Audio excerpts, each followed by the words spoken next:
সাকিবে বিদেশ থেকে আসার পর এখন পর্যন্ত তার সাথে দেখা হয় নাই। আজকে ফাইনালি সাকিবের সাথে দেখা করার জন্য চলে আসলাম চট্টগ্রামে। সাকিব, আরে কি মানিক অবস্থা? ভাই, কি অবস্থা? এই তো আইবেন না চট্টগ্রাম আইয়াই পড়লেন। দাঁড়া আরে চট্টগ্রাম আইসা এগুলা বললাম। কি? এখন তোমার বাসায় এখন পর্যন্ত আয়া আসি নাই। নাই।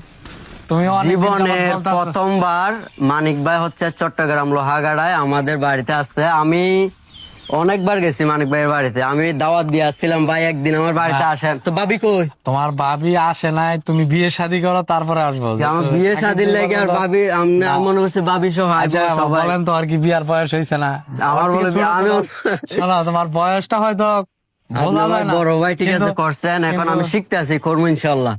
মাইয়া দেখেন, বিয়া তো করা ভাইয়া লাগবে দেখো, এখন। তুমি ঘর বাড়ি সব তুমি কি কইছে। টাঙ্গাইলে যাবা? টাঙ্গাইলে তো টাঙ্গাইলে গেলে না তোমার বিয়া করে মন মিললে তো সব জায়গায় হ্যাঁ। মিলবে আর কি। আইয়ান বাড়িতে আইয়ান, সাহেব ব্যাগ ব্যাগ দেন। একটা পর্যায়ে ছিল, এটা তো দূরত্ব আছে। আপনি আইতে কোনো সমস্যা হয়েছে? এত না, লেট না। হয়েছে কি লেগা? লেট হয়েছে গাড়ি। আপনি গাড়িতে উঠছেন 10টায়, গাড়ি- এখন বাজে সকাল 11টা। মানে এবার চিন্তা করেন 13 ঘন্টা জার্নি করে আইছে চট্টগ্রাম লোহাগাড়ায়। গাড়িটা স্লো ছিল তো, যে কারণে তোমার আচ্ছা, আইয়ান আমার বাড়িতে আইয়ান। আম্মা কই? মাশাআল্লাহ এই মাশাআল্লাহ। যে আমার বাড়ি, আমার রাস্তা। যাই হোক, না ভালো রাজপ্রসাদ এটা। সাজাইছে বাড়িটা। এটা আমার রাজপ্রসাদ। অনেক- যে রুমিও হোক, এটা হচ্ছে আমার জন্য অনেক কিছু। সবই হলো যতটুকু পড়ালেখা পারছি ইচ্ছা, আলহামদুলিল্লাহ। আমি সাকিব তারা আমরা এগুলা কি আনছেন? আবার ফলমূল এগুলো হচ্ছে আনছেন। টাঙ্গাইলের মিষ্টি আছে আর হলো টাঙ্গাইলের দই। আচ্ছা, মিষ্টি টাঙ্গাইলের বিখ্যাত। টাঙ্গাইলের মিষ্টি। আচ্ছা, আম্মা কই? দই। আম্মা, আচ্ছা যাই হোক, ও আম্মা, আসসালামু আলাইকুম আন্টি, ভালো আছেন? এদিকে এই তো আল্লাহ রাখলে ভালো আছেন। অনেকদিন পরে আচ্ছা যাই হোক, সাকিবের আম্মা মানে আমার আম্মা, ঠিক আছে? আমরা দুইজনই মা বাবাকে ভালোবাসি, অনেক ভালোবাসি। মা এখন ওই যে সাকিবের বিয়া করাই দেওয়ার পালা, সাকিবকে এবার বিয়া করাই দিতে হইব। মানিক ভাই যেহেতু আইছে, আইয়েন এনো, এনে ফ্যানের নিচে বহেন। আচ্ছা যাই হোক, এখন এনো বিষয়টা বহেন, এনো বহেন। সমস্যা নাই সমস্যা নাই। আপনি আইছেন এতদিন পর, আল্লাহ, জীবনের প্রথমবার কেমনে কেমনে মন হইলো আই গেলেন?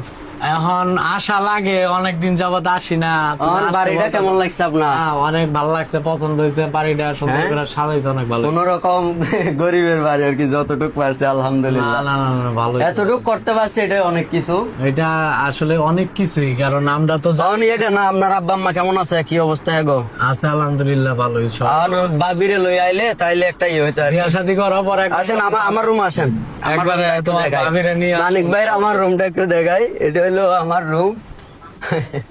আইয়েন, এটা হইলো আমার রুম। মাশাআল্লাহ, এই যে এই যে ঘরটা যে খালি আইছে, একটা বউ থাকলে ওরা বউ থাকলে ঘরটা ভরপুর থাকতো না? হ্যাঁ, এটা তো থাকতো। ঘর যেহেতু করছি, আসলে আম্মা এখন একা বিয়েটা করার দরকার। অবশ্যই এই বয়সে একটা তার ইনশাল্লাহ ছেলে- হয়ে যাবে, ইনশাল্লাহ। আর কিছুদিন দোয়া করেন। আচ্ছা যাই হোক, ঠিক আছে। ইনশাল্লাহ সবাই ভালো থাকবেন। আজকে কিন্তু আমার মতো খুশি আর কেউ না। জীবনের প্রথম মানিক ভাই আমার বন্ধু, সেই সৌদি আরব প্রবাস জীবন থেকে আমাদের সম্পর্ক আজকে আমার বাড়িতে চলে আসছে। শুধু কি ভালোবাসা, বন্ধুত্ব একটা নেই এখানে আর কোনো অবশ্যই অবশ্যই। ঠিক আছে, দোয়া করবেন। মানিক ভাইয়ের জন্য অনেক জার্নি করে আইছে, একটু ফ্রেশ ট্রেশ হোক, খাবার টাবার খাইয়া ইনশাল্লাহ তারপর ইনশাল্লাহ আমি আমার চট্টগ্রাম ঘুরে দেখাবো। সবাই ভালো থাকবে। আল্লাহ।